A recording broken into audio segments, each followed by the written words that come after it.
لله وحده الصلاة والسلام على من لا نبي بعده وعلى آله وأصحابه وأزواجه أجمعين. إن الله وملائكته يصلون على النبي يا أيها الذين آمنوا صلوا عليه وسلموا تسليما. بآواز بلند پڑھیے الصلاۃ والسلام علیک یا سیدی یا رسول اللہ، الصلاۃ والسلام علیک یا حبیب اللہ، الصلاۃ والسلام علیک یا نور اللہ، الصلاۃ والسلام علیک یا سیدی یا مرشدی یا محمد رسول اللہ صلی اللہ علیہ وآلہ وبارک وسلم. قابل احترام طلباء کرام، اساتذہ کرام اور ساتھیوں، السلام علیکم ورحمۃ اللہ وبرکاتہ. بندہ ناچیز سب سے پہلے اللہ تبارک و تعالیٰ کی بارگاہ میں ہزاروں کروڑوں شکرانوں کے ساتھ عاجزی اور استغفار پیش کرتا ہے اور اس کا شکر ادا کرتا ہے کہ اس نے ناچیز کو یہ سعادت بخشی کہ آج کی ختم بخاری شریف کی اس تقریب میں آپ کے ساتھ شریک ہوں. میرے بھائیوں، اس کے بعد ہمیں کروڑہا درود پاک پیش کرنے چاہیے اس محبوب کریم صلی اللہ علیہ وآلہ وسلم کی بارگاہ اقدس میں کہ اللہ تبارک و تعالیٰ نے جن کی سنت کو اور جن کی احادیث کو زندہ تابندہ اور محفوظ فرمایا، اور ان کی امت میں ایسے علماء کو، ایسے نفوس قدسیہ کو پیدا کیا جن کے وجود حق کی، صداقت کی، سچ کی، راستی کی نشانی تھے. اور اللہ تعالیٰ نے ان سے ایسے کام لیے کہ جنہوں نے آج تک ہمارے سینوں کو، ہمارے اعمال کو، افکار کو، اخلاق کو، کردار کو، سیرتوں کو سنت مصطفیٰ صلی اللہ علیہ وآلہ وسلم کی طرف رجوع کرنے کی ایک نہایت ہی منور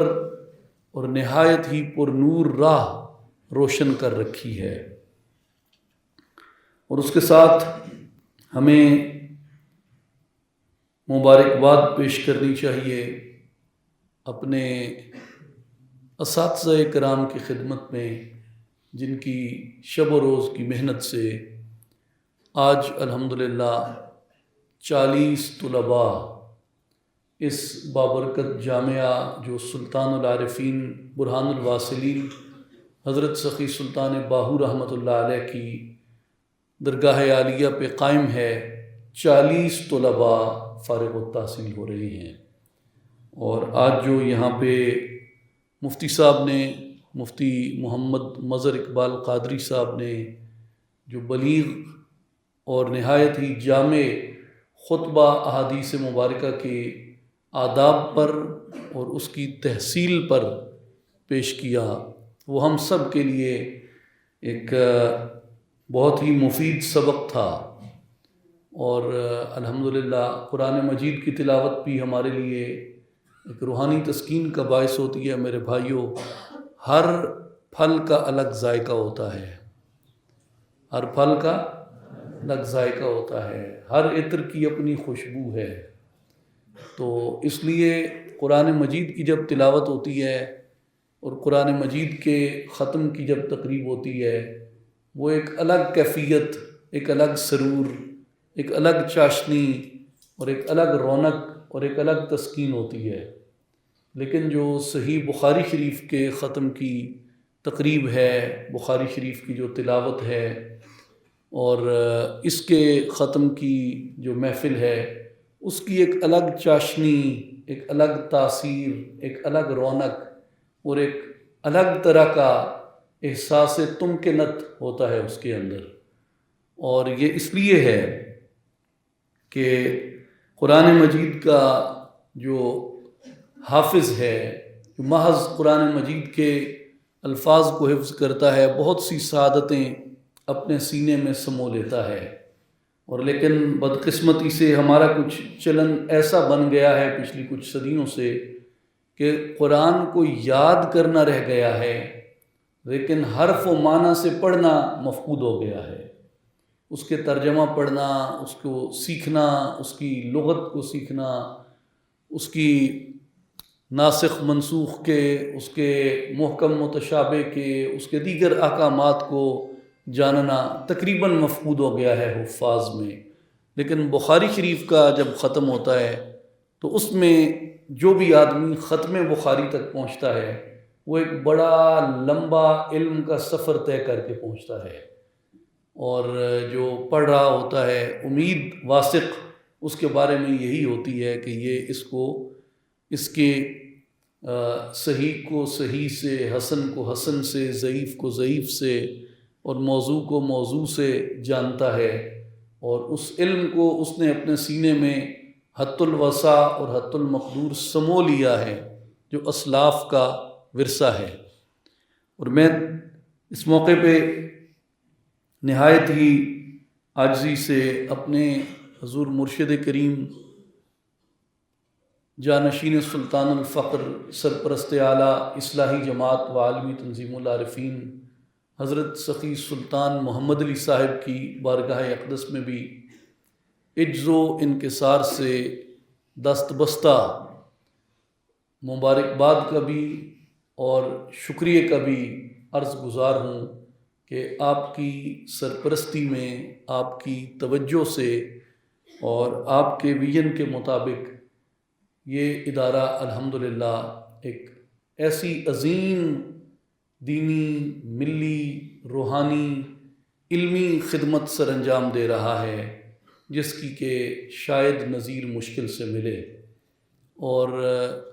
جس دل جمعی سے یہاں پہ طلباء سیکھتے ہیں، اور جس محبت سے اور لگن سے اور جس محنت سے اساتذہ کرام یہاں پہ سکھاتے ہیں، یہ بذات خود ایک بہت بڑی سعادت کی بات ہے۔ میں اکثر دوستوں سے یہ کہتا ہوں کہ دربار عالیہ پہ، یعنی کسی بھی درگاہ پہ، وہ خاص طور پہ سلطان العارفین حضرت سخی سلطان حق باہو رحمۃ اللہ علیہ کی جو درگاہ شریف ہے، اس پہ طلباء کا رہنا اور تحصیل علم کرنا، یہ مجمع البحرین ہے، یہ مجمع البحرین ہے، یعنی دو سمندر یہاں پہ جمع ہو جاتے ہیں، ایک طریقت کا، روحانیت کا، فقر کا سمندر جو بحر سلطانی ہے، ایک وہ سمندر ہے، اور دوسرا سمندر جو ہے وہ علم کا سمندر ہے، شریعت کا سمندر ہے، سنت کا، احادیث کا سمندر ہے۔ تو یہ دو سمندر جب جمع ہو جاتے ہیں تو یہ یوں سمجھیں کہ ایک شخصیت ایسی تشکیل پاتی ہے جس میں فیض خضر بھی ہوتا ہے، فیض موسوی بھی ہوتا ہے، ایک ایسی شخصیت تشکیل پاتی ہے جو کہ ان دونوں کا مظہر اور ان دونوں کا جامع بن جاتا ہے۔ تو یہ ایک سعادت ہے، اور یہ ماحول جو ہے وہ ہمارے یعنی سوچ سے بھی بالا تر ہے، اور اس کی وجہ جو ہے وہ سوچ سے بالا تر ہونے کی یہ ہے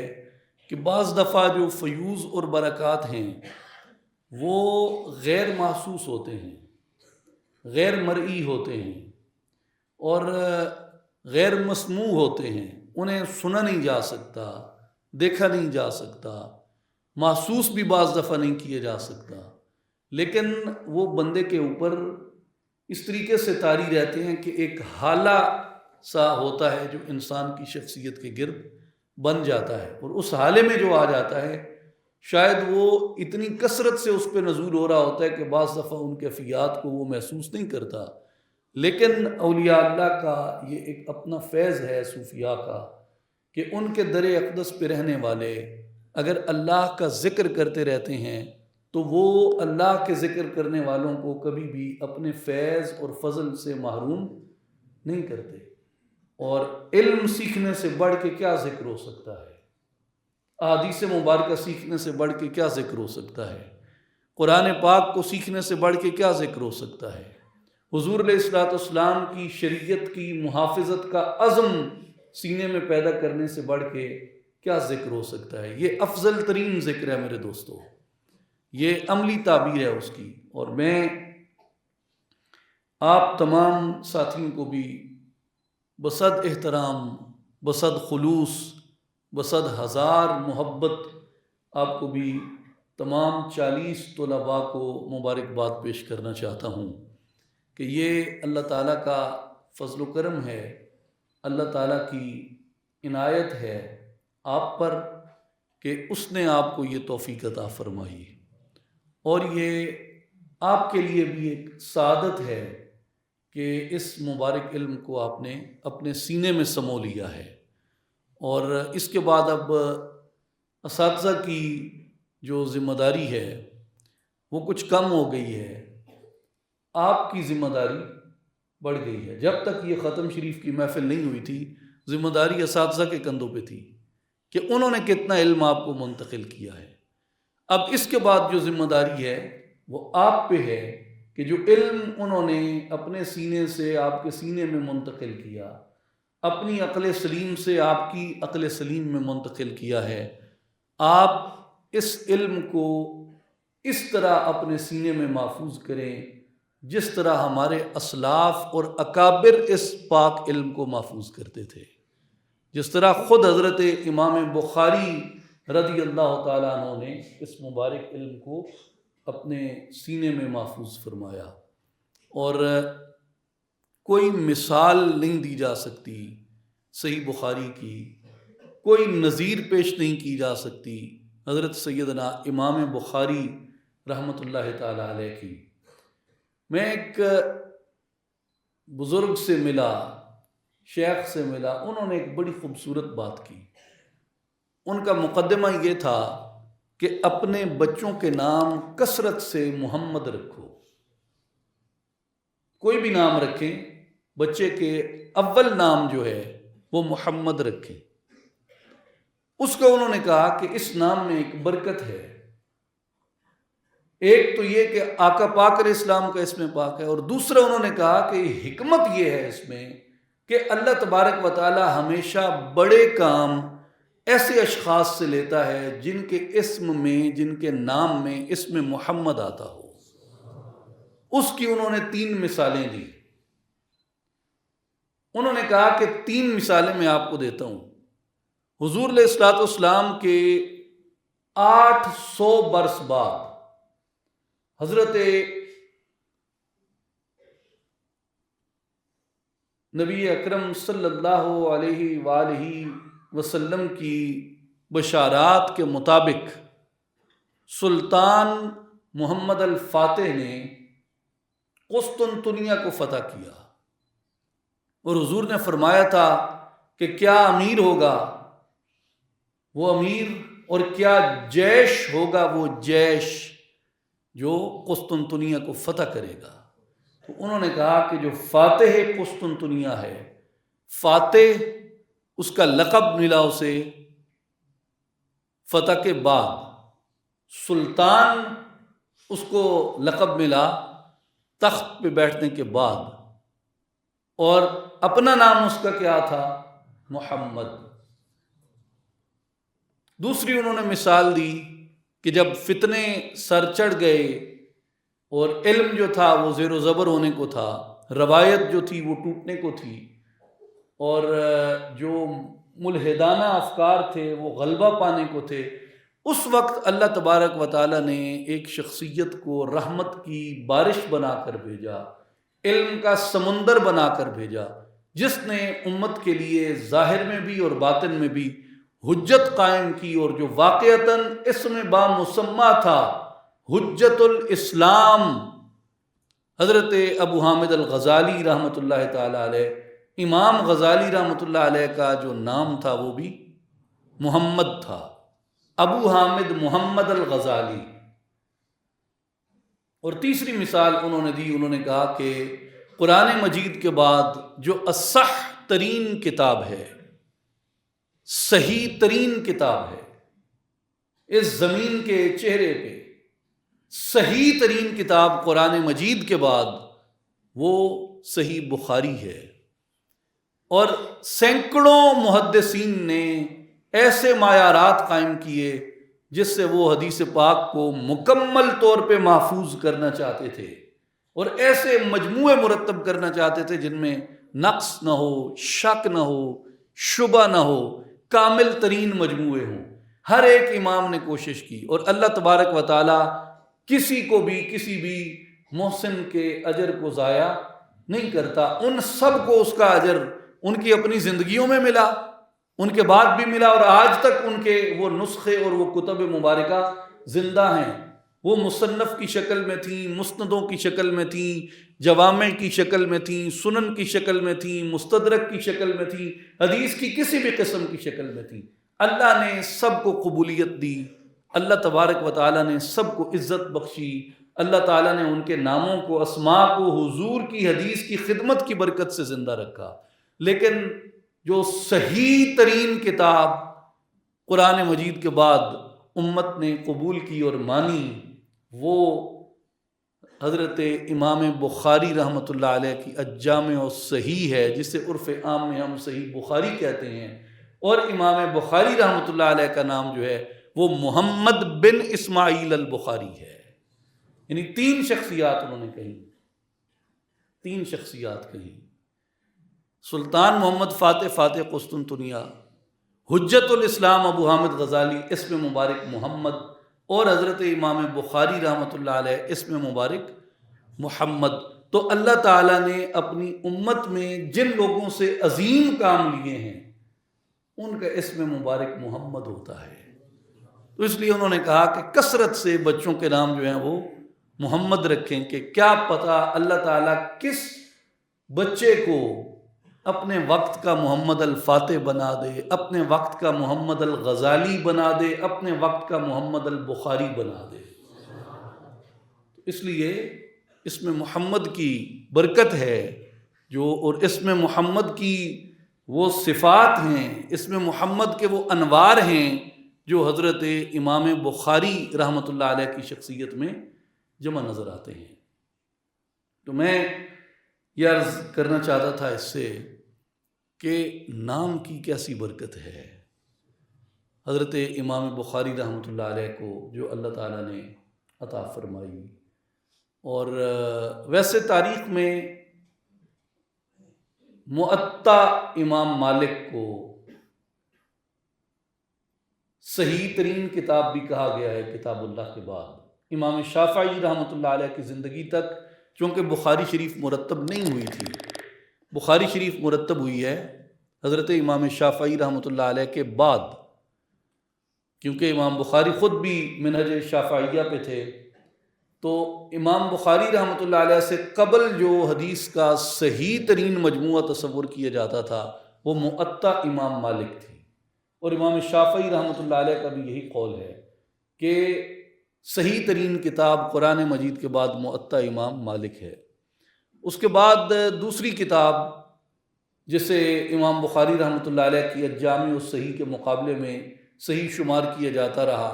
وہ حضرت امام مسلم رحمۃ اللہ علیہ کی صحیح مسلم ہے۔ جو علماء اندلس تھے ان کی اکثریت مسلم شریف کو بخاری شریف پہ فوقیت دیتی تھی، اور ان کا یہ خیال تھا کہ جو مسلم شریف ہے یہ کتاب اللہ کے بعد صحیح ترین کتاب ہے۔ لیکن بعد میں جو امت کا اجماع جس بات پہ صدیوں کی چھان بین کے بعد ہو گیا وہ یہی تھا کہ صحیح بخاری صحیح ترین کتاب ہے قرآن مجید کے بعد۔ اور اللہ تعالیٰ نے اپنے بندوں کو یہ فضل، یہ کمال عطا فرمائے ہیں، اور ان کے وجود سے اس طرح کے معجزات کا، اس طرح کی کرامات کا اظہار ہوتا رہتا ہے کہ وہ ایسے افعال جو ہیں وہ سر انجام دے سکتے ہیں۔ اس برکت سے اور اسی مناسبت سے کہ اللہ تعالیٰ نے جو اعجاز حضرت امام بخاری رحمۃ اللہ علیہ کو عطا کیا، یہ اعجاز اللہ تبارک و تعالیٰ، یہ انعام اللہ تبارک و تعالیٰ اپنے بندوں کو عطا کرتا ہے، اپنے بندوں کو عطا کرتا ہے۔ اس کے اوپر ناچیز نے بخاری شریف سے 9 احادیث کا انتخاب کیا ہے، وہ میں اختصار سے آپ کی خدمت میں عرض کروں گا کہ جس میں اللہ تبارک و تعالیٰ نے اپنے بندوں کو کیا کمالات عطا کیے اور ان پہ بخاری شریف کی صحیح روایات ہماری کیا رہنمائی کرتی ہیں۔ پہلی حدیث پاک جو ہے وہ صحیح بخاری کتاب المناقب میں امام بخاری رحمۃ اللہ علیہ نے لکھی ہے، جسے عبد الرحمن بن ابی بکر رضی اللہ عنہما نے روایت کیا کہ ایک مرتبہ حضرت ابو بکر صدیق رضی اللہ تعالیٰ عنہ نے صحابہ کرام رضوان اللہ علیہم اجمعین کی دعوت کی، صحابہ کی دعوت کی، اور ان کے ساتھ آپ نے خود بھی کھایا اور دوسرے لوگوں کو بھی شامل کیا۔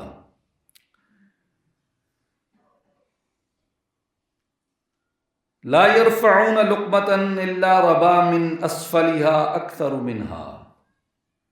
آپ جو بھی لقمہ اٹھاتے اور جتنے بھی صحابہ جو بھی لقمہ کھاتے، وہ ہر لقمے کے بعد کھانا جو ہے پہلے سے زیادہ بڑھ جاتا، کھانا جو ہے پہلے سے زیادہ بڑھ جاتا۔ حضرت ابو بکر صدیق رضی اللہ تعالیٰ عنہ نے اپنی زوجہ سے فرمایا، فقال یا اخت بنی فراس ما ھذا، آپ نے اپنی زوجہ سے کہا کہ اے بنی فراس کی بہن یہ کیا ہے؟ قالت، انہوں نے کہا کہ اے میری آنکھوں کی ٹھنڈک، کہ یہ کھانا جو ہے پہلے سے جو ہم نے تیار کیا تھا، جتنا ہم نے بنایا تھا، اس بنائے ہوئے سے یہ کھانا اکثر منہا قبل ذالک بثلاث مرات، اس پکائے ہوئے سے یہ 3 گنا زیادہ ہو گیا ہے، اس پکائے ہوئے سے 3 گنا زیادہ ہو گیا ہے۔ اور امام بخاری آگے فرماتے ہیں کہ ان سب نے بھی وہ کھانا کھایا، اور جو بعد میں حضور نبی اکرم صلی اللہ علیہ وآلہ وسلم آپ کی خدمت اقدس میں بھی وہ کھانا روانہ کیا گیا، اور حضور علیہ الصلوۃ والسلام نے بھی سیر ہو کر اس طعام کو تناول فرمایا۔ کھانا قلیل تھا، لوگ کثیر تھے، یعنی جتنا بنا تھا اس کے 3 گنا آ گئے، اور جو بیٹھے تھے کھانا ان کے 3 گنا بڑھ گیا، اور وہ ہر لقمہ جو اٹھاتے تھے کھانا اس کے بعد اور زیادہ بڑھ جاتا۔ تو اللہ تبارک و تعالیٰ نے حضور نبی کریم علیہ الصلوۃ والسلام کے صحابہ کرام رضوان اللہ علیہم اجمعین کو ایسی قدرت اور ایسی تاثیر وجود عطا فرمائی تھی، ایسی برکت عطا فرمائی تھی کہ وہ کم کھانا بھی ہوتا تو زیادہ لوگ وہ کھا لیتے۔ تو یہ آج تک اللہ تعالیٰ نے صوفیاء کرام کے مبارک لنگروں میں یہ برکت اور تاثیر رکھی ہے۔ یہ کوئی 1 2 4 دفعہ کی بات نہیں ہے۔ آپ اگر یہاں دربار عالیہ پہ رہتے ہیں، حضور مرشد کریم کی خدمت اقدس میں بارگاہ میں رہ کے ہم نے دیکھا ہے کہ آج یعنی ایک واقعہ بھی ایسا نہیں ہوا کہ کہیں کھانا کم پڑ گیا ہو، اور ایسا کئی مرتبہ ہوا۔ شکار میں ہم ساتھ ہوتے تھے حضور سلطان الفقر حضرت سلطان محمد اصغر علی صاحب رحمۃ اللہ علیہ کے، اور بعض دفعہ کم کھانا ہوتا تھا ساتھ۔ قاری نصر اللہ صاحب تشریف فرما ہیں، حاجی محمد نواز صاحب بیٹھے ہیں، باقی ساتھی بیٹھے ہیں جو اس بات کے عینی شاہد ہیں۔ کم کھانا ہوتا اور 200 بعض دفعہ 300 ساتھی ہو جاتا شکار میں، وہ اتنی سی دیگچی سے وہ سارے لوگ کھانا کھا جاتے۔ اب آپ عام کسی کو بتائیں تو وہ جیسے آج کل جہلاء کا، متعصبین کا ایک طریقہ ہے جاہلانہ کہ وہ اس طرح کے واقعات کا تمسخر اڑاتے ہیں۔ بھیا تمسخر اڑانا ہے تو سب سے پہلے امام بخاری کی اس روایت کا اڑائیے اور حضرت ابو بکر صدیق کا اڑائیے، اگر آپ اتنے ہی جری اور اتنے ہی دلیر ہیں تمسخر اڑانے میں، اللہ نے جنہیں ایسی تاثیریں عطا کی ہیں، ایسے اعجاز عطا کیے ہیں، تو کوئی پوچھے کہ واعظ کا کیا بگڑتا ہے، گناہ گار پہ رحمت جو بے نیاز کرے۔ ان ولیوں کو کمال اللہ نے عطا کیے ہیں، اب آپ کی ان سے دشمنی ہے، ہم کیا کر سکتے ہیں؟ آپ کا کچھ نہیں کیا جا سکتا۔ تم ان کا مذاق اڑاؤ، خدا تمہارا مذاق اڑاتا ہے۔ دوسری جو روایت ہے وہ امیر المومنین سیدنا عمر ابن خطاب رضی اللہ تعالیٰ عنہ کے حوالے سے ہے، اور اس روایت میں رد بلیغ ہے ایسے جہلاء کے اوپر جو اولیاء اللہ کے اور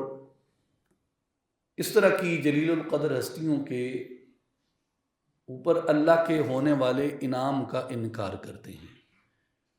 اور یہ کہتے ہیں کہ نبی پاک علیہ الصلوۃ والسلام کے بعد کسی کو الہام نہیں ہو سکتا۔ آپ سب نے رسالہ نصفیہ پڑھا ہے، عقیدہ نصفیہ پڑھا ہے، اس میں اس کی جو شرح امام سعد الدین تفتزانی رحمۃ اللہ علیہ نے فرمائی ہے، شرح عقائد نصفیہ، اس میں بھی آپ نے اس مسئلے پہ بحث فرمائی ہے کہ جو معتزلہ تھے انہیں بھی اسی طرح کا التباس تھا، اور معتزلہ یہ کہتے تھے کہ پھر نبی اور ولی جو ہیں وہ برابر ہو جائیں گے اگر تم کرامت کو یا خرق عادت کو حق مان لو۔ تو اس کا جواب جو حضرت امام عمر النصفی قدس سرہ العزیز نے عطا فرمایا تھا وہ یہی فرمایا تھا کہ یہ برابر کسی صورت ہو نہیں سکتے، کیونکہ نبی مطاع ہے اور امتی مطیع ہے، مطیع و مطاع کیسے برابر ہو سکتے ہیں؟ یعنی کیسی جہالت ہے کہ تم مطیع و مطاع کو برابر کر دو۔ جو مطاع ہے، جس کی اطاعت کی جا رہی ہے، جو نبی ہے، پیغمبر ہے، اسے اللہ نے بغیر کسی واسطے کے اپنے فضل سے انتخاب کر کے عطا کیا، اور جو ولی کو عطا ہوا ہے وہ نبی کی پیروی کرنے کی وجہ سے عطا ہوا ہے۔ تو یہ کیسے ایک برابر ہو سکتے ہیں؟ تو جس طرح اللہ تعالیٰ نے انبیاء کو وحی عطا کی ہے، حدیث صحیح ہے صحیح بخاری کی کہ اللہ تعالیٰ نے انبیاء کے بعد بھی، خاتم الانبیاء کے بعد بھی اپنے بندوں میں سے لوگوں کو الہام کی قوت عطا فرمائی ہے۔ اور امام بخاری رحمۃ اللہ علیہ نے کتاب الفضائل میں اسے روایت کیا ابو ہریرہ رضی اللہ تعالی عنہ سے، حضور علیہ الصلوۃ والسلام نے ارشاد فرمایا، انه قد كان فيما مضى قبلكم من الامم محدثون وانه ان كان في امتي هذه منهم فانه عمر بن الخطاب رضی اللہ تعالی عنہ۔ حضور علیہ الصلوۃ والسلام نے ارشاد فرمایا، بے شک تم سے پہلی امتوں میں بھی محدث ہوا کرتے تھے، پہلی امتوں میں بھی محدث ہوا کرتے تھے، وَإِنَّهُ إِن كَانَ فِي أُمَّتِي مِنْهُمْ، اگر میری امت میں بھی کوئی محدث ہے، فَإِنَّهُ عمر بن الخطاب، وہ عمر ابن خطاب رضی اللہ تعالیٰ عنہ ہے۔ حرف محدث کی تشریح آپ حافظ ابن حجر اسقلانی سے دیکھ لیں، امام بدر الدین عینی سے دیکھ لیں، دیگر شارحین سے دیکھ لیں، اور خود اس کی دیگر روایات جیسے امام طبرانی نے اس کی تشریح کی ہے حدیث سے کہ صحابہ نے سوال کیا، یا رسول اللہ صلی اللہ علیہ وسلم محدث کون ہوتا ہے؟ میرے آقا کریم علیہ الصلوۃ والسلام نے فرمایا کہ جس کی زبان پہ فرشتے کلام کریں وہ محدث ہوتا ہے۔ اور اس کی تشریح میں دیگر شارحین حدیث نے یہ قول فرمایا ہے کہ جسے اللہ کی طرف سے الہام عطا کیا جاتا ہو وہ محدث ہوتا ہے۔ تو شیخین کی یہ دو روایات جو ہیں وہ حضور علیہ الصلوۃ والسلام کے بعد اس سلسلہ اعجاز، خرق عادت اور کرامت کی تصدیق کرتی ہیں۔ گویا خرق عادت کا انکار کرنا، کرامت کا انکار کرنا، اولیاء کو اللہ تعالیٰ نے جو صفات عطا فرمائیں ان کا انکار کرنا، وہ صحیح بخاری کی ان روایات کا انکار کرنا ہے، اور شیخین کو حضرات ابو بکر صدیق و عمر فاروق رضی اللہ عنہما کو اللہ نے جو کمالات عطا کیے ان کا انکار کرنے کے مترادف ہے۔ تو اس لیے اہل السنہ میں سے کسی نے ان چیزوں کا انکار نہیں کیا ما سوائے خوارج اور معتزلہ کے۔ پھر ایک حدیث ہے کتاب الجہاد والسیر میں، طویل حدیث ہے، کہ ایک حارث کی بیٹی یہ روایت فرماتی ہیں کہ جب حضرت خبیب رضی اللہ تعالیٰ عنہ کو مکہ مکرمہ میں قید کیا گیا، واللہ ما رأیت اسیرا قط خیرا من خبیب واللہ لقد وجدته یوما یأکل من قطف عنب فی یدہ وانہ لموثق فی الحدید وما بمکۃ من ثمر وکانت تقول انہ لرزق من اللہ رزقہ خبیبا رضی اللہ عنہ۔ وہ حارث کی بیٹی فرماتی ہیں اللہ کی قسم میں نے خبیب سے بہتر کوئی قیدی نہیں دیکھا مکہ میں، خبیب سے بہتر کوئی قیدی نہیں دیکھا۔ اللہ کی قسم میں نے ایک دن ان کے ہاتھ میں تازہ اور میٹھے انگوروں کا گچھا دیکھا جسے وہ کھا رہے تھے۔ وَإِنَّهُ لَمُوثَقٌ فِي الْحَدِيدِ، وہ زنجیر میں بندھے ہوئے تھے کہ کہیں سے جا کے خرید کے لے آئیں۔ وہ تو زنجیروں میں بندھے ہوئے تھے، کہیں سے جا کے لا نہیں سکتے تھے۔ وَمَا بِمَكَّةَ مِن ثَمَرٍ، اور مکہ میں یہ پھل اس وقت موجود نہیں تھا، مکہ میں اس پھل کا سیزن نہیں تھا، موسم نہیں تھا۔ تو خبیب رضی اللہ تعالیٰ عنہ کے پاس یہ پھل کہاں سے آیا؟ وہ کہتی تھیں کہ یہ اللہ کی طرف سے وہ خاص رزق ہے جو اللہ تبارک و تعالیٰ اپنے کرم سے خبیب کو عطا فرماتے تھے۔ جس طرح حضرت سیدہ مریم سلام اللہ علیہا کو اللہ تبارک و تعالیٰ پردہ غیب سے ان کے محراب میں رزق عطا کرتے تھے، اسی طرح حضرت خبیب رضی اللہ تعالیٰ عنہ کو بے موسم کا پھل،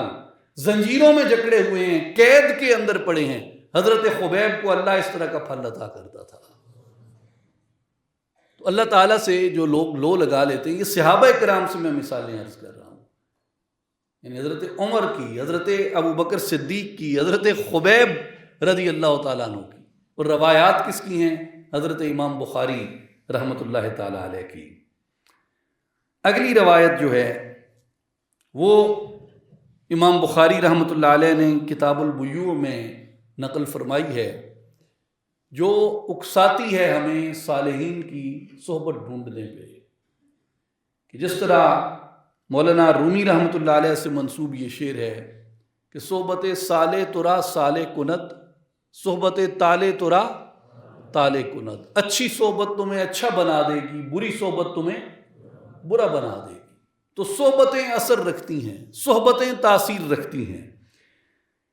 حضور علیہ الصلوۃ والسلام کا فرمان ہے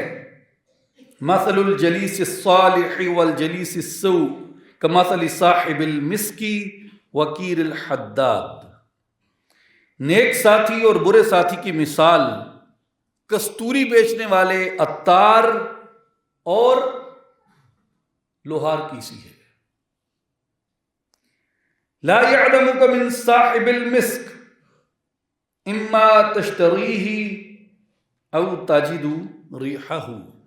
حضور نے فرمایا کہ مشک بیچنے والے کے پاس تم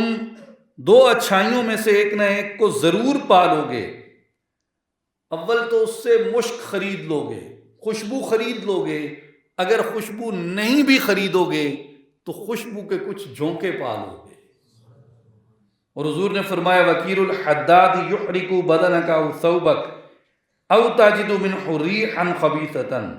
لیکن لوہار کی بھٹی تمہارے بدن اور کپڑے جھلسا دے گی، اور اگر یہ نہ ہوا تو اس کی بدبو کو تو ضرور پالو گے۔ اس کا ترجمہ حدیث پاک کا جو امام بخاری رحمۃ اللہ علیہ نے صحیح بخاری کتاب البیوع میں بیان کی، حضرت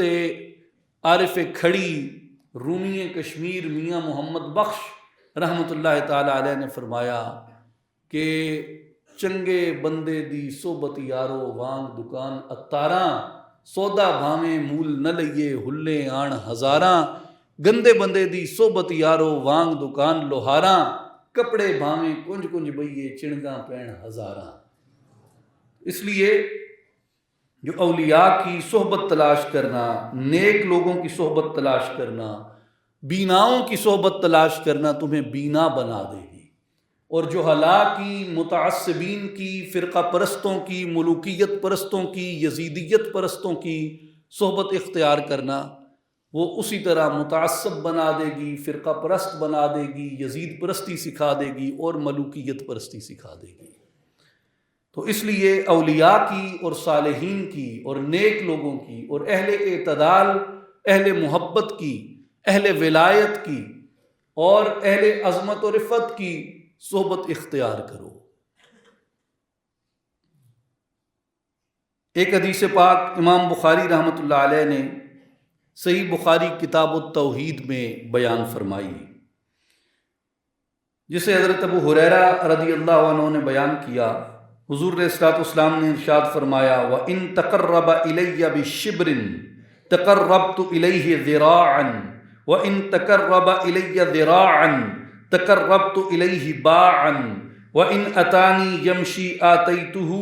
هَرْوَلَةً۔ حضور نے فرمایا کہ ایک بندہ میری طرف آنے کا ارادہ کرتا ہے، اللہ تعالیٰ فرماتا ہے، یہ حدیث قدسی ہے کہ اللہ تعالیٰ فرماتا ہے اگر ایک بندہ میری طرف آنے کا ارادہ کرتا ہے، ان تقرب الیہ بشبر، وہ ایک بالشت میرے قریب ہوتا ہے تو میں ایک بازو برابر اس کے قریب ہوتا ہوں۔ بندہ اگر ایک بالشت برابر میرے قریب ہوتا ہے، میں ایک بازو برابر اس کے قریب ہوتا ہوں۔ وَإِن تَقَرَّبَ إِلَيَّ ذِرَاعًا تَقَرَّبْتُ إِلَيْهِ بَاعًا، اگر وہ ایک بازو برابر میرے قریب ہوتا ہے، ایک بازو برابر، تو مولا فرماتا ہے میں دو بازوؤں برابر اس کے قریب ہو جاتا ہوں۔ وَإِنْ أَتَعْنِي يَمْشِي أَتَيْتُهُ هَرْوَلَةً، اگر وہ میرے پاس چل کے آتا ہے تو میری رحمت اس کی طرف دوڑ کے جاتی ہے۔ اس لیے اس میں ان لوگوں کی طرف اشارہ ہے جو اللہ کی طرف رجوع کرتے ہیں اور دنیاوی اور ایسی خواہشات اور لذات جو محض ہمارے حواس کے اوپر قائم ہیں، ان سے اپنے آپ کو بالا تر کر کے وہ حصے روحانیت کی طرف چلے جاتے ہیں۔ یاد ہے کسی کو مولانا رومی ان حصوں کو کیسے بیان کرتے ہیں؟ یہ وہ حص ہے جو عقبہ کی طلب رکھتے ہیں، بنیادی طور پہ وہ حصے خفاشت اور حصے درپاشت، اس میں مولانا رومی رحمۃ اللہ علیہ نے اسے تقسیم کیا ہے۔ اور جو جنت یا عقبہ کی طلب رکھتے ہیں محض حور و قصور کے لیے، ان کے اوپر صوفیاء کرام نے اس لیے نقد کی کہ وہ ابھی تک اپنی یہ جو جسمانی حصے ہیں ان کی لذتوں سے بالا تر جا نہیں سکے۔ اگر جسمانی حصوں کی لذتوں سے بالا تر جاتے تو انہیں معلوم ہوتا کہ جنت میں حور و قصور کے علاوہ بھی کچھ لذتیں ہیں۔ ان کا بھی ذکر امام بخاری رحمۃ اللہ علیہ کی کئی احادیث مبارکہ میں ہے، صحیح بخاری کی، بہرحال یہاں میں اسے مختصر کرتا ہوں۔ اگلی حدیث کتاب الرقاق کی ہے، جسے امام بخاری رحمۃ اللہ علیہ نے کتاب الرقاق میں بیان کیا، یہ بھی حدیث قدسی ہے۔ اللہ تبارک و تعالی ارشاد فرماتے ہیں، ما یزال عبدی یتقرب الی بالنوافل حتی احبہ فاذا احببته كنت سمعه الذی یسمع به وبصره الذی یبصر به ویدہ التي یبطش بها ورجلہ التي یمشی بها وإن سألنی لأعطینہ۔ یہ اولیاء اللہ کے بے شمار تصورات جو ہیں، ان تصورات کی وضاحت کرتی ہوئی ایک حدیث قدسی ہے، جسے امام بخاری رحمۃ اللہ علیہ نے صحیح بخاری کتاب الرقاق میں بیان کیا،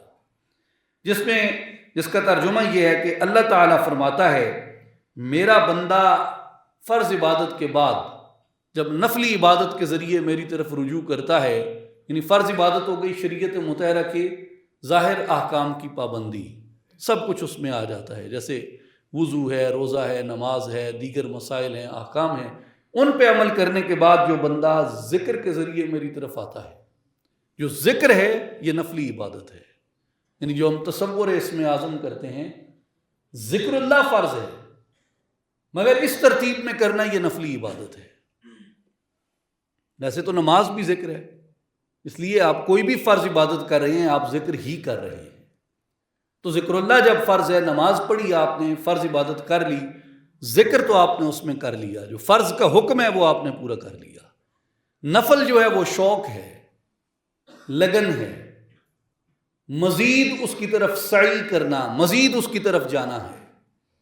تو جو فرائض کے بعد نفل کے ذریعے کوشش کرتا ہے، جیسے صوفیاء مراقبات کرتے ہیں، مجاہدات کرتے ہیں، مشقت کرتے ہیں، محنت کرتے ہیں، ذکر کرتے ہیں، تو اس کو کہا گیا ہے یتقرب الی بالنوافل، نفلی عبادتوں کے ذریعے وہ اس کی طرف جاتے ہیں۔ اور یاد رکھیں، ہم سلسلہ قادریہ سے جتنے وابستہ لوگ ہیں اپنے پیر کے فرمان کو یاد رکھیں۔ پیران پیر سیدنا شیخ عبد القادر گیلانی رضی اللہ تعالیٰ عنہ کا یہ قول مبارک ہے۔ آپ نے فرمایا کہ احمق ہے وہ شخص جو فرض کو ترک کرے اور نفل کو تھامے۔ تو آپ نے فرمایا کہ پہلے فرض کو تھام پھر نفل کی طرف آ۔ تو فرائض جو ہیں وہ پہلے ہیں۔ میرا بندہ نوافل کے ذریعے میرا ایسا قرب اختیار کر لیتا ہے حتیٰ احبہ، یہاں تک کہ میں اس بندے کو اپنا محبوب بنا لیتا ہوں۔ فَإِذَا أَحْبَبْتُهُ، جب میں اس بندے سے محبت فرماتا ہوں، كُنْتُ سَمْعَهُ الَّذِي يَسْمَعُ بِهِ، میں اس کے کان بن جاتا ہوں جن سے وہ سنتا ہے۔ وَبَصَرَهُ الَّذِي يُبْصِرُ بِهِ، میں اس کی آنکھیں بن جاتا ہوں جن سے وہ بندہ دیکھتا ہے۔ وَيَدَهُ الَّتِي يَبْطِشُ بِهَا، میں اس کے ہاتھ بن جاتا ہوں جن سے وہ پکڑتا ہے۔ وَرِجْلَهُ الَّتِي يَمْشِي بِهَا، میں اس بندے کے پاؤں بن جاتا ہوں جن سے وہ چلتا ہے۔ وَإِن سَأَلَنِي لَأُعْطِيَنَّهُ، یہاں تک کہ وہ بندہ مجھ سے سوال کرے تو میں ضرور بضرور اس بندے کو عطا کرتا ہوں۔ اس میں حدیث قدسی میں صوفیاء نے استدلال کیا، میں طویل کیے بغیر 2-3 جملوں میں یہ بات اپنی پوری کرتا ہوں کہ اولیاء اللہ کو جو ندا لگانا ہے وہ اپنی بشری قوت سماعت سے نہیں سنتے، بلکہ كُنْتُ سَمْعَهُ الَّذِي يَسْمَعُ بِهِ، وہ اللہ کے انوار کی جو قوت سماعت ان میں پیدا ہو جاتی ہے، اس کے ساتھ وہ ہزاروں میل دور سے بھی پکارنے والے کی پکار کو سنتے ہیں۔ یہ قدرت الہیہ کے ساتھ یہ بات منسوب ہو گئی ہے، ان کی بشریت کے ساتھ یہ نہیں ہے، یہ قدرت کے ساتھ ہے۔ جیسے گزشتہ ایک جمعۃ المبارک میں ہم نے اس بات کو ڈسکس کیا تھا کہ قانون اور قدرت الگ الگ چیزیں ہیں، تو بعض چیزیں اس کے قانون کے تحت ہیں۔ جیسے بچے کا ضروری ہے پیدا ہونے کے لیے ماں اور باپ دونوں کا ہونا، ملے جلے نطفے سے پیدا ہونا۔ آدم علیہ السلام کو باپ اور ماں دونوں کے بغیر پیدا کیا، حوا سلام اللہ علیہ کو بغیر ماں کے پیدا کیا، حضرت سیدنا عیسیٰ روح اللہ علیہ السلام کو بغیر باپ کے پیدا کیا۔ باقی تمام انسانوں کی جو ولادت ہے وہ قانون کے مطابق ہوئی، آدم، حوا و عیسیٰ کی پیدائش قدرت کے تحت ہوئی۔ تو جب قدرت غالب آ جاتی ہے تو اس کی قدرت کے سامنے کسی چیز کو بھی دم مارنے کی جگہ نہیں ہے، وہ جو چاہے کرے۔ ان اللہ علی کل شیء قدیر، وہ ہر چیز پہ قادر ہے، وہ قادر ہے اس بات پہ کہ اپنے نیک بندوں کو جن سے وہ محبت کرتا ہے ان کے کانوں کو ایسی قوت سماعت بخش دے۔ وَبَصَرَهُ الَّذِي يُبْصِرُ بِهِ، اولیاء کی جو دیکھنے کی قوت ہوتی ہے وہ محض یہ قوت بشریہ نہیں ہوتی، بلکہ اللہ کے انوار سے ان کی دیکھنے کی صلاحیت میں قوت ملکوتیہ پیدا ہو جاتی ہے۔ وَيَدَهُ الَّتِي يَبْطِشُ بِهَا، ان کے ہاتھوں کی جو قوت ہوتی ہے اس میں بھی اللہ تعالیٰ اپنی قدرت کے انوار رکھ دیتا ہے۔ ان کے پاؤں کی جو طاقت ہوتی ہے، کسی کی جگہ پہنچنے کی جو طاقت ہے، یہ بھی اللہ تبارک و تعالیٰ ان کے پاؤں کو اپنے انوار سے یہ قدرت عطا کرتا ہے۔ اور ان کی دعاؤں کی جو قبولیت ہوتی ہے صوفیاء کے، اولیاء کے، آج آپ جوہلاء کو دیکھیں گے، جوہلاء متعصبین فرقہ پرست وہ اس طرح کی باتیں کریں گے، کسی سے دعا لینے کی کیا ضرورت ہے؟ حالانکہ جو دعا ہے یہ ایک حقیقت ہے، اور نیک بندوں کی دعا اس سے بھی بڑی حقیقت ہے، جو نیک بندوں کی دعا ہے۔ اللہ وعدہ فرماتا ہے حدیث قدسی صحیح بخاری کتاب الرقاق، وَإِن سَأَلَنِي، جب وہ بندے مجھ سے سوال کرتے ہیں، لَأُعْطِيَنَّهُ، میں انہیں ضرور بضرور عطا کرتا ہوں۔ تو اس لیے معترض کے اعتراض کی کوئی گنجائش ہی نہیں ہے، اور اگر کوئی کرتا ہے تو یہ محض اس کی جہالت ہے اور اس کا تعصب ہے، جس کا کوئی علاج نہیں ہے۔ فی قلوبہم مرض فزادہم اللہ مرضا، ان کے دلوں میں مرض ہے، اللہ مرض کو بڑھاتا رہتا ہے۔ صحیح بخاری کتاب التوحید کی حدیث ہے، آقا پاک علیہ الصلوۃ والسلام نے فرمایا، ان اللہ تبارک و تعالی اذا احب عبدا نادى جبریل ان اللہ قد احب فلانا فاحبه فيحبه جبریل ثم ينادي جبریل في السماء ان اللہ قد احب فلانا فاحبوه فيحبه اہل السماء۔ تو میرے بھائیو، اللہ تعالیٰ جب کسی بندے سے محبت کرتا ہے تو جبریل امین کو آواز دیتا ہے، جبریل ان اللہ قد احب فلانا، تیرا اللہ فلاں شخص سے محبت کرتا ہے، فَأَحِبَّهُ يُحِبُّهُ جبریل، پس جبریل بھی اس بندے سے محبت کرنے لگ جاتے ہیں۔ پھر جبریل امین آسمان میں منادی کرتے ہیں، آسمان میں منادی کر کے کہتے ہیں، اہل آسمان، اللہ فلاں شخص سے محبت کرتا ہے۔ حضور علیہ الصلوۃ والسلام فرماتے ہیں کہ اہل آسمان سبھی خدا کے اس بندے سے محبت کرنے لگ جاتے ہیں۔ پھر جبریل کو حکم ہوتا ہے، جبریل جاؤ اب اہل زمین میں منادی کر دو۔ صحیح بخاری کتاب التوحید، حضور فرماتے ہیں جبریل امین زمین میں آتے ہیں، زمین میں آ کے اعلان کر دیتے ہیں، لوگو اللہ فلاں شخص سے محبت کرتا ہے، وَيُودَعُ لَهُ الْقُبُولُ فِي أَهْلِ الْأَرْضِ۔ حضور فرماتے ہیں کہ جبریل کی ندا لگانے کی دیر ہوتی ہے، اہل زمین بھی اس شخص سے محبت کرنے لگ جاتے ہیں۔ تو جو اولیاء اللہ سے محبت ہے، یہ منادی جبریل ہے حکم خداوندی سے۔ صحیح بخاری کتاب التوحید، جو اللہ کا نیک بندہ ہے، اللہ کا ولی ہے، جو اس سے عرش والے بھی محبت کرتے ہیں، اس سے فرش والے بھی محبت کرتے ہیں، اس لیے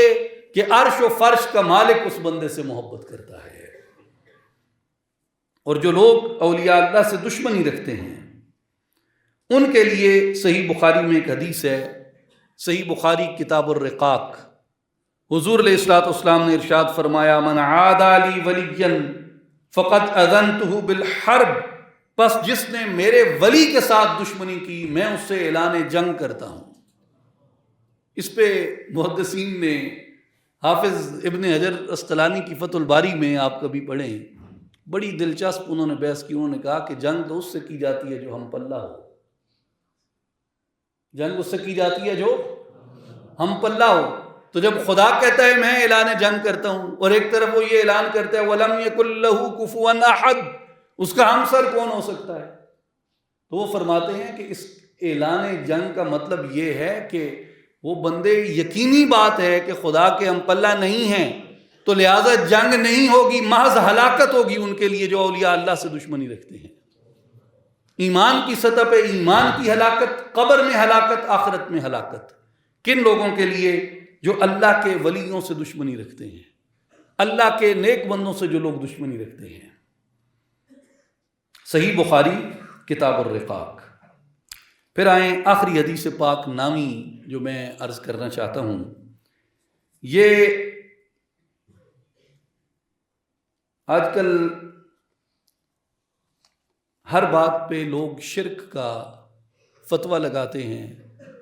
توسل کا فتویٰ لگاتے ہیں، یعنی حتیٰ کہ آپ اگر جائیں نا زیارت کے قصد سے کہ جی میں مسجد نبوی میں زیارت کے قصد سے جا رہا ہوں، شرک، قصد زیارت ہی شرک ہے، بدعت ہے۔ فوراً، یعنی سب سے پہلے وہ آپ کو دائرہ اسلام سے باہر رکھیں گے، کہیں گے ہوں گل کر دوں، پہلے تو دائرے چوں نکلنا تو پھر گل کرنے ہیں۔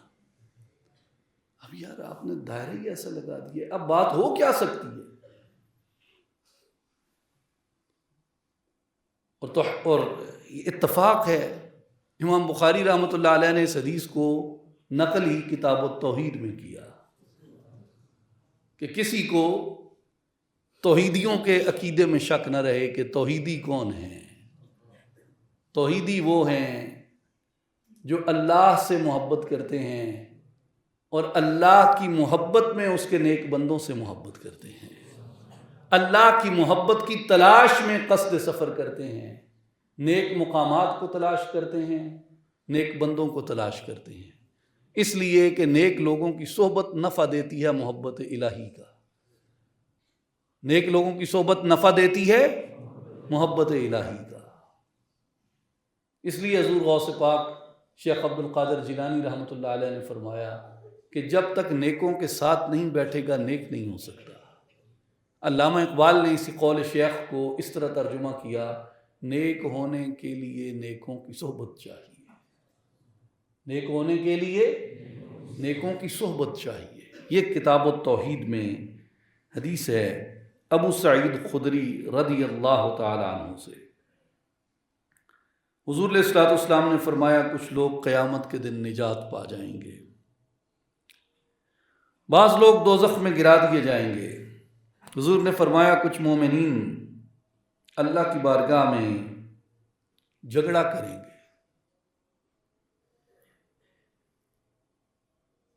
اور اپنے دوزخی بھائیوں کے لیے عرض کریں گے، ربنا اخواننا کانوا یصلون معنا ویصومون معنا ویعملون معنا،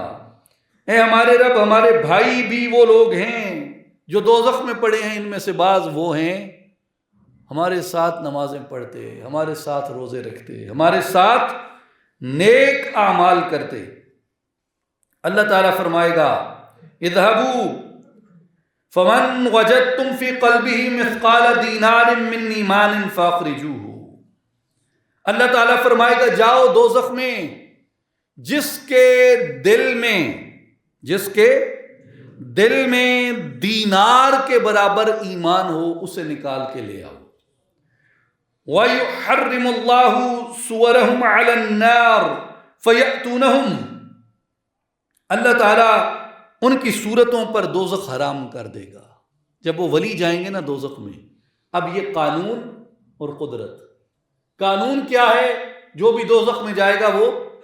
جل جائے گا، لیکن قدرت کیا ہے؟ وہ دوزخ میں جائیں گے جلیں گے نہیں۔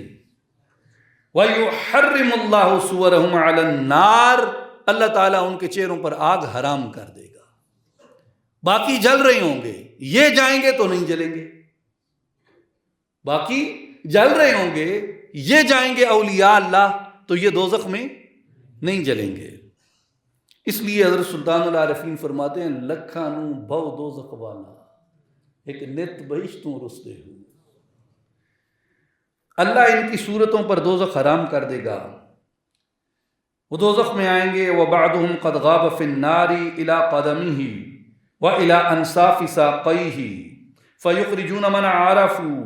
وہ جب دوزخ میں آئیں گے ان کے دوست بعض پنڈلیوں تک، بعض قدموں تک دوزخ میں غائب ہو چکے ہوں گے،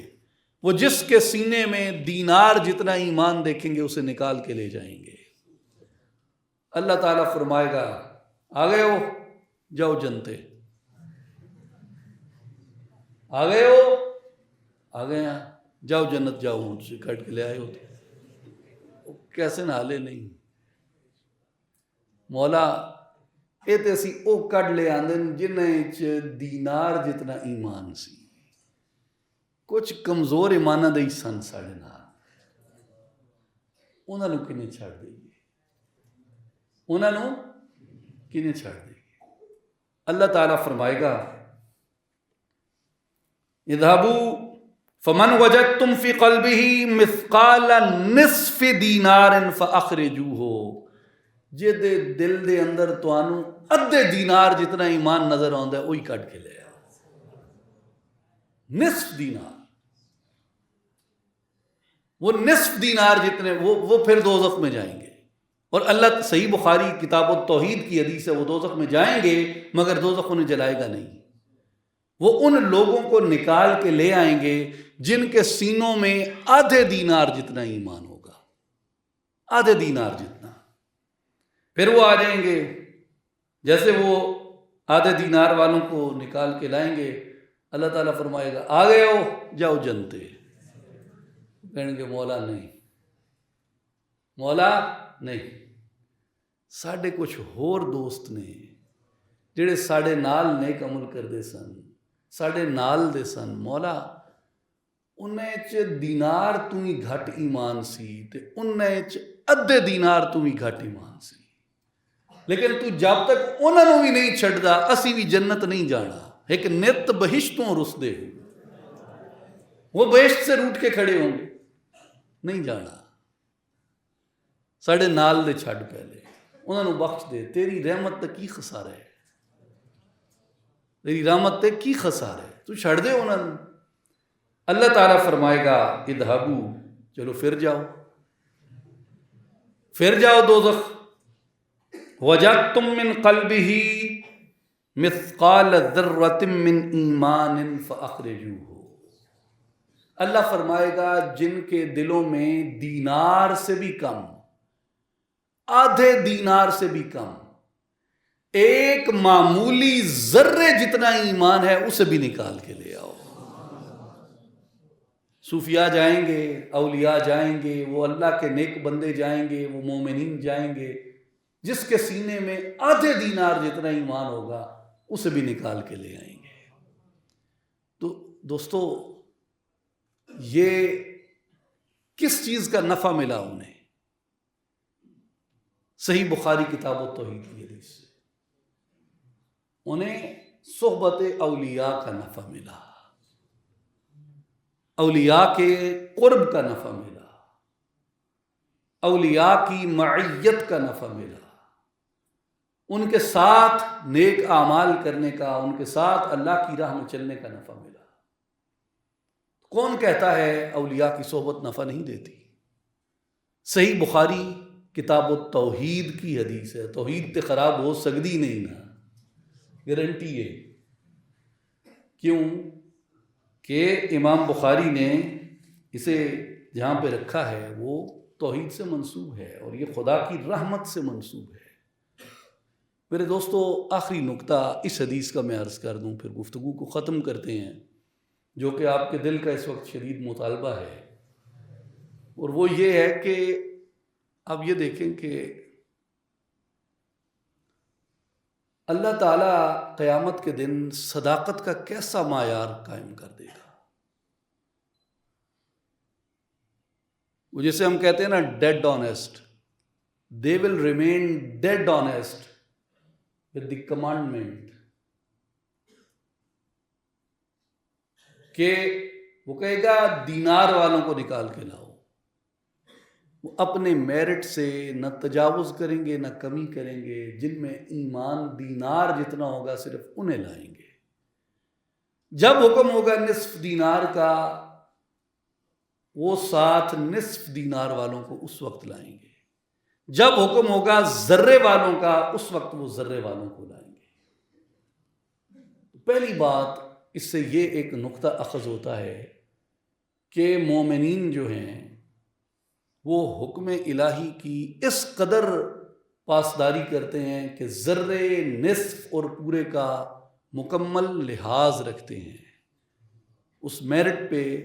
پورا اترتے ہیں. صداقت کا یہ معیار ہے ان کا، جو جیسا ہے اسے ویسا کہا. اور یہ برکت صحیح بخاری میں آپ کو نظر آتی ہے. اتنے سخت معیارات قائم کر دی. بعد میں آنے والوں نے بڑا امام بخاری سے اختلاف بھی کیا ہے. امام حاکم نے پوری مستدرک ہوتی وہ کتاب ہے کہ جو کسی ایسے امام کے اس پہ لکھی جائے جنہوں نے کچھ حدیثیں ان کے معیار پہ پوری اترتی تھیں مگر انہوں نے ترک کر دی. تو امام حاکم نے مستدرک علی الصحیحین لکھی، جو حدیثیں بخاری اور مسلم کے معیار پہ پوری اترتی تھیں مگر نہ انہیں امام بخاری نے لیا نہ انہیں امام مسلم نے لیا. انہیں امام حاکم نے جمع کیا اور امام حاکم کی حدیثیں جو ہیں ان کے بقول وہ بخاری اور مسلم دونوں کی شرائط پہ پورا اترتی ہیں۔